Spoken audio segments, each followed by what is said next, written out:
Сәлеметсіздер ме? Менің есімім Раушан Өтемұратова. Мен ақылды жүйелер мен жасанды интеллект институтының ғылыми қызметкерімін. Бүгін біз логистикалық регрессияны қарастырамыз. Логистикалық регрессияны қарастырар алдында сызықтық регрессияны қайталайық. Сызықтық регрессияның екі түрі бар. Қарапайым, бір айнымалы, және көп, бірнеше айнымалылар. Қарапайым сызықтық регрессияның теңдеуі fx тен b0 қосу b1x.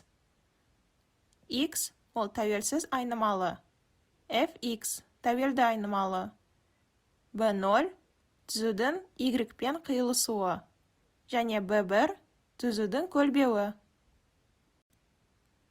Регрессиялық сызыққа сәйкес келетін ең таралған әдіс ең кіші квадраттардың сызықтық регрессиясы. Ол жалпы шаршы қатені азайтады. Оның формуласы слайдта көрсетілген. Бірінші параметрі үшін минималды қате 2b0 минус 2y қосу 2b1x тен 0. Екінші параметрі үшін минималды қате 2b1x квадрат минус 2xy қосу 2b0x тен 0. Көрсетілген формулалардан біз b0 және b1 параметрлерін табамыз. Қарапайым сызықтық регрессияның формулалары қалай жұмыс істейтінін көру үшін мысалға қарайық. Бұл жерде адамның салмақтың бойына қатынасын табу керек. Дерек нүктелері таблицада беріліп, суретте көрсетілген. Қарапайым сызықтық регрессияны қолданып, біз сызықтың теңдеуін табамыз. Ол fx тен 0,158x минус 33. Осы сызықты қолданып, біз адамның бойы 165 сантиметрде, салмағы 62,7 килограмм деп болжаймыз. Регрессияның сызығы суретте көрсетілген. Көп сызықтық регрессия ол қарапайым регрессияның кеңейтуі. Ол бірнеше тәуелсіз айнымалылардың бір тәуелді айнымалыға байланысын анықтайды. Біз тәуелді айнымалыны сәйкестендіру үшін кей тәуелсіз айнымалылар мен m параметрларды қолданып функцияны таңдаймыз. Жалпы шаршы қатенің азайтуы математикалық түрде белгіленетіні слайдта көрсетілген. Параметрлардың градиентін нөлге қою арқылы минималды жалпы шаршы қатені есептеуге болады. Оның формуласы слайдта көрсетілген. Көп сызықтық регрессиясы қалай жұмыс істейтінін көру үшін келесі есепті шығарайық. Бұл есепте салмақтың адамның бойына және де жасына қатынасын табу керек. Бұл жерде бізде екі тәуелсіз айнымалы бар. Адамның бойы x1 және жасы x2. Керек дерек нүктелері таблицада беріліп, суретте көрсетілген. Көп сызықтық регрессияны қолданып, біз тәуелді айнымалыны гипержазықтық ретінде табамыз.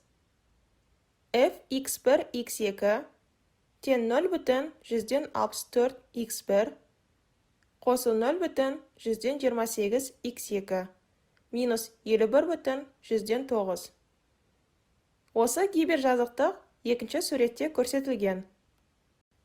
Келесі есепте адамның бойына негізделіп, ересек адамды немесе баланы болжаймыз. Керек деректер таблицада беріліп, үшінші суретте көрсетілген. Егер бұл есепті үшінші суретте көрсетілгендей, сызықтық регрессияны қолданып шешсек, біз үздіксіз айнымалыларды табамыз. Мысалы, адамның бойы 75 сантиметр болса, болжамды мән теріс болып шығады. Шығарылымы 0 немесе 1 болу керек болғандықтан, fx табу үшін біз сызықтық моделін тікелей қолдан алмаймыз.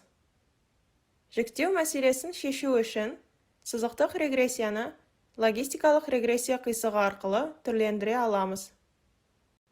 Енді сызықтық регрессиядан логистикалық регрессияға айналдыру процесіне қарайық.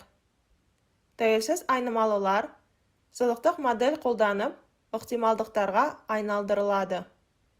Кейін ықтималдықтар сигмоид функциясы арқылы 0-ден 1-ге дейінгі мәндерге айналады. Логистикалық регрессияны түсіну үшін алдымен ықтималдық пен мүмкіндік ұғымдарын қайта қарау керекпіз.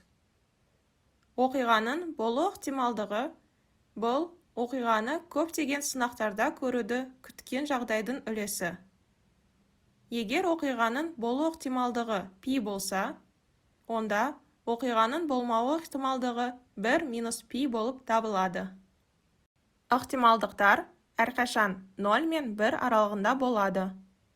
Берілген x үлгімен с тен 0 ықтималдығы слайдта көрсетілген. Мүмкіндіктер 0-ден шексіздікке дейінгі кез келген мәнді қабылдай алады. 1-ден үлкен мәндер болмауынан болуы ықтималдығы жоғары оқиғаларға, ал 1-ден кіші мәндер болуынан болмауы жоғары ықтималдығы бар оқиғаларға байланысты. Мүмкіндіктер ағылшынша odds деп аталады. Odds тен пи бөлінген 1 - пи.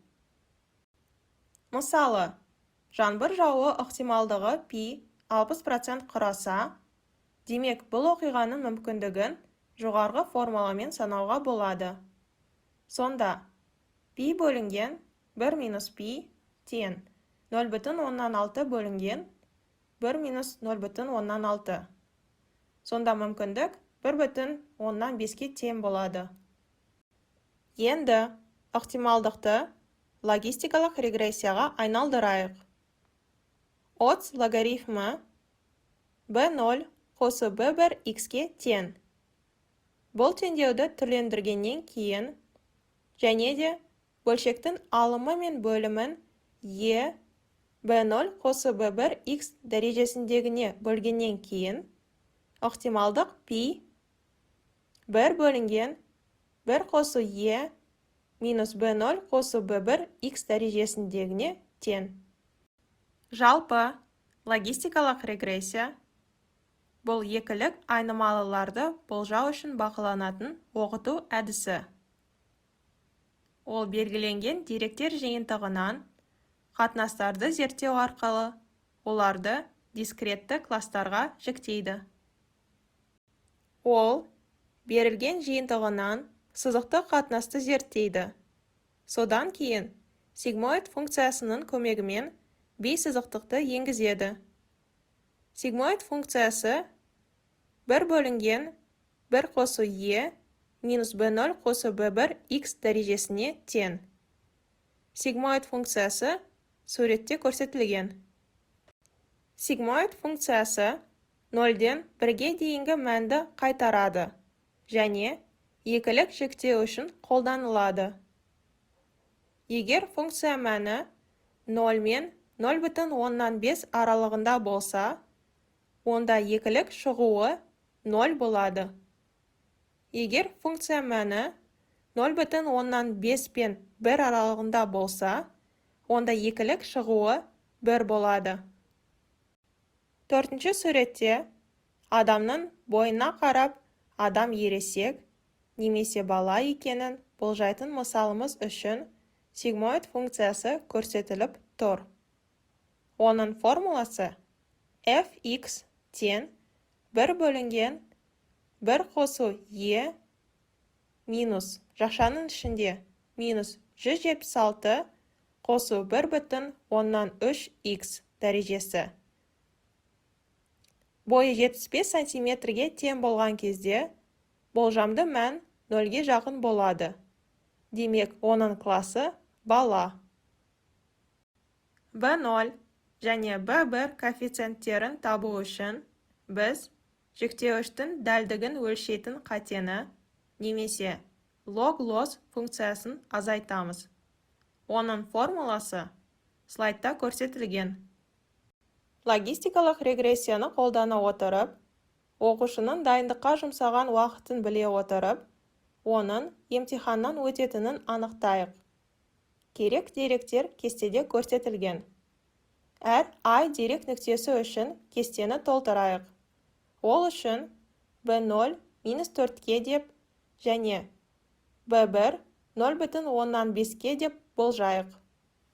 Сонда кестедегі B0 қосу B1 xi -4 қосу 0,5 xi-ға тең. Осыны қолдана отырып, колоннаны толтырамыз. Ал pi 1 бөлінген 1 қосу e минус B0 қосу B1 xi дәрежесіне тең. Ал әр ай дерек нүктесінің жіктеуіштің дәлдігін өлшейтін қатесінің немесе log-loss формуласы слайдта көрсетілген. Әрбір дерек нүктесіндегі шығынды log-loss айды біле отырып, біз жалпы log-lossты есептейміз. Ол 1/135-ке тең болады. Әрі қарай, біз B0 және B1 мәндерін өзгертіп, кестені жаңартып, жалпы log-lossты қайта есептейміз. Log-loss азаймағанша дейін процедураны қайталаймыз. Log-loss минимализациясы кез келген қайталанатын минимализация схемасы бойынша жүзеге асырылады. Минимализация схемасы ретінде ең жылдам түсу немесе Ньютон әдістерін пайдалануға болады. Бұл мысал үшін Ньютон әдісін қолданамыз. Нәтижесінде B0 -3,33, ал B1 1,42-ге тең. Сигмоид функциясы 1 бөлінген 1 қосу e 3,33 минус 1,42 x дәрежесіне тең. Бұл сигмоид функциясы 5-ші суретте көрсетілген. Енді сигмоид функциясын қолдана отырып, оқушының дайындыққа жұмсаған уақыты негізінде оның емтиханнан өтетінін болжай аламыз. Егер ықтималдық 0 мен 0,5 аралығында болса, онда оқушы емтиханды тапсыра алмайды. Егер ықтималдық 0,5 пен 1 аралығында болса, онда оқушы емтиханды тапсыра алады. Бұл лекцияның соңы. Назарларыңызға рахмет.